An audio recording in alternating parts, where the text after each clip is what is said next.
Thameslink is a train operating company providing a 24-hour mainline commuter service from cities such as Bedford, Luton, St Albans City, Peterborough and Cambridge via the Core, which is a series of stations within central London, to destinations of Sutton, Orpington, Sevenoaks, Rainham, Horsham, Brighton, East Grinstead and some services even as far as Littlehampton. One of the main routes is from Cambridge to Brighton, which covers a total of 112 miles in about 2 hours and 24 minutes, on average seeing up to 32 trains a day. Another key service is the Luton to Rainham one, which covers 69 miles in about 2 hours and 27 minutes, seeing about 31 trains a day. It calls at 148 stations in total, of which 115 are step-free to some degree. Thameslink only managed 33 stations in total, and it surprised me that 16 of their own stations aren't step-free, almost half. Anyway, they run numerous key services and will start up in Bedford. From here, there are 2 off-peak trains an hour, providing the stopping service towards Three Bridges. There are also 2 trains an hour on the semi-fast service, which also leaves Bedford, heading further to Brighton. Moving slightly down the line to Luton, there's another 2 trains an hour heading towards Rainham, in Kent via the Core, Woolwich Arsenal and Dartford, and heading a few stops down again from Luton to St Albans, we have a turn up and go service with a train every 15 minutes, so 4 times an hour through the Core towards Sutton. At Streatham, 2 head clockwise and 2 head anti-clockwise round the Sutton loop. I'm not entirely sure, but I would assume they'd complete the loop and head back to St Albans, but they could also terminate at Sutton in some instances. Now we'll head to the University City of Cambridge, where we have another terminus for Thameslink, and also an hourly service to King's Cross.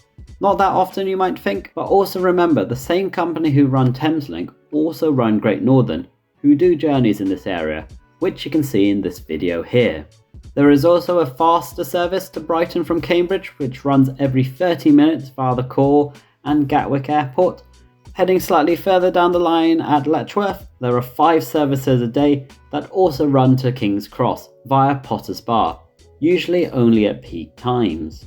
And at the final northern terminus for Thameslink, at Peterborough, we have 2 trains an hour which run again through the Core to Horsham, via places such as East Croydon and Gatwick Airport. And to close up the regular routes, there are 2 trains an hour from London Blackfriars to Sevenoaks via Elephant and Castle, with trains usually extending further to Welwyn Garden City during the peak hours only.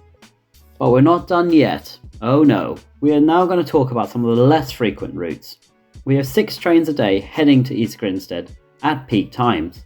4 start at Bedford, heading south, predominantly in the evenings, taking the fast route to St Pancras, where an early morning 6:59 service also starts, making 5 services a day. Another one tags along at 6:29 in the morning from London Bridge, and in total that makes 6 trains heading to East Grinstead. Another non-regular service is the Luton to Orpington service. There are 4 trains a day throughout the morning peak predominantly, and it is a stopping services with 3 other trains starting at West Hampstead. A stop further down at Kensal Rise, another 4 trains start here, heading towards Orpington, making 10.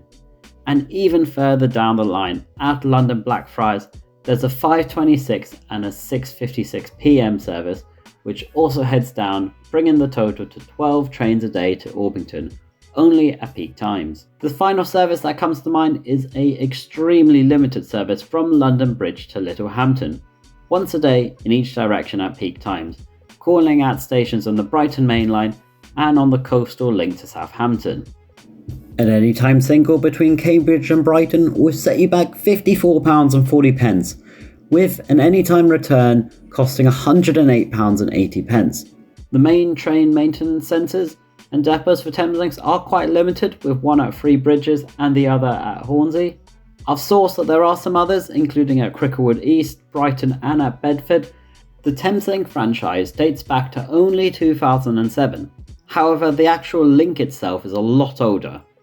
It dates back to 1941, but skipping a few years and a bit of the history, the alignment we know today opened passenger services run by Network South Eastern in 1990.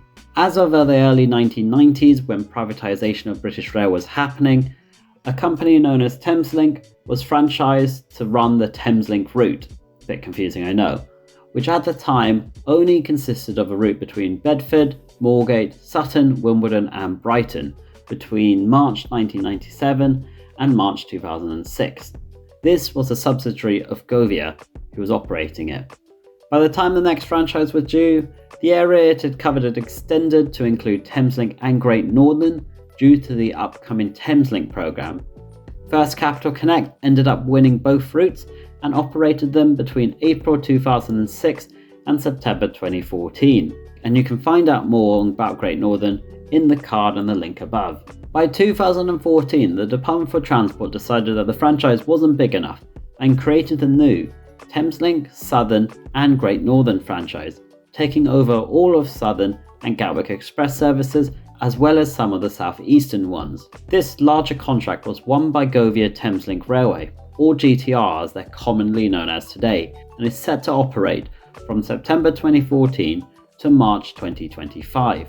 GTR also operate 3 other train companies, and the franchise has grown significantly in size, making it one of the largest franchises in terms of passengers, staff and fleet in the UK. It is a joint venture between the British-owned Go Ahead Group and the French part Canadian company Keolis. Now I don't want to boast because I'm a Londoner, but I'm always impressed by the size of these.